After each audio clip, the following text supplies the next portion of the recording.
ओम ग्राम grim ग्रोम से गुरुवे नमः। भक्ति भावना चैनल पर आप सभी का स्वागत है। आज मैं आपको गुरुवार के उपाय बताने वाला हूँ। गुरुवार के दिन अगर आप उपाय करते हैं, देखो कोई भी जीवन में परेशानी आपके में, पुत्र प्राप्ति नहीं हो पा रही है, धन प्राप्ति नहीं हो पा रही है, नौकरी नहीं लग पा रही है या फिर शादी में अड़चने आ रही हैं, कोई भी प्रॉब्लम है तो आपको गुरुवार की पूजा प्रारंभ कर देनी चाहिए। जिस घर में गुरुवार की पूजा होती है, महिलाएं गुरुवार की पूजा करती हैं, उस घर में कभी कोई परेशानी आती नहीं है। स्वयं भगवान विष्णु और माता लक्ष्मी का वास होता है। चाहे पुत्र की इच्छा हो या धन की इच्छा, गुरुवार के उपाय जरूर करने चाहिए। तो आपको क्या करना है, गुरुवार के दिन सुबह स्नान करते समय जल में एक चुटकी हल्दी डाल के स्नान करें। उसके बाद में सूर्य देव को अर्घ दें। उसके बाद में आप भगवान विष्णु के सामने एक लोटा जल भर के रखेंगे। उसमें गुड़ और आपको थोड़ी सी चने की दाल डालनी है।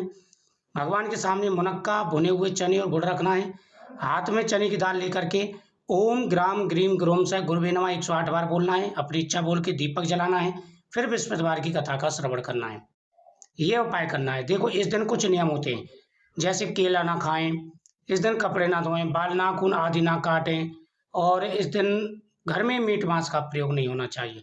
जिस घर में मीट मांस का प्रयोग गुरुवार के दिन किया जाता है, उस घर में कभी कोई परेशानी की क्या, उस घर में बरकत नहीं होती। जिस घर में मीट मांस का प्रयोग होता है, और परेशानी कभी खत्म नहीं हो पाती हैं और जीवन में संघर्ष आते रहते हैं। तो इसलिए गुरुवार के दिन घर में तामसिक भोजन नहीं बनना चाहिए।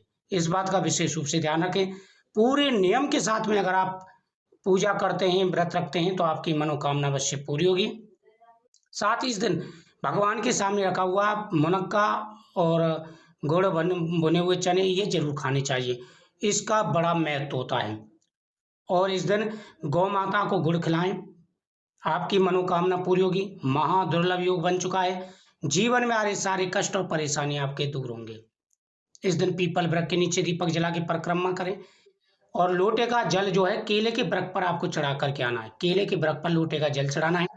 इससे आपकी मनोकामना अवश्य पूरी होगी। तो बहुत ही अच्छा योग बन चुका है। आने वाला समय आपके लिए खुशियों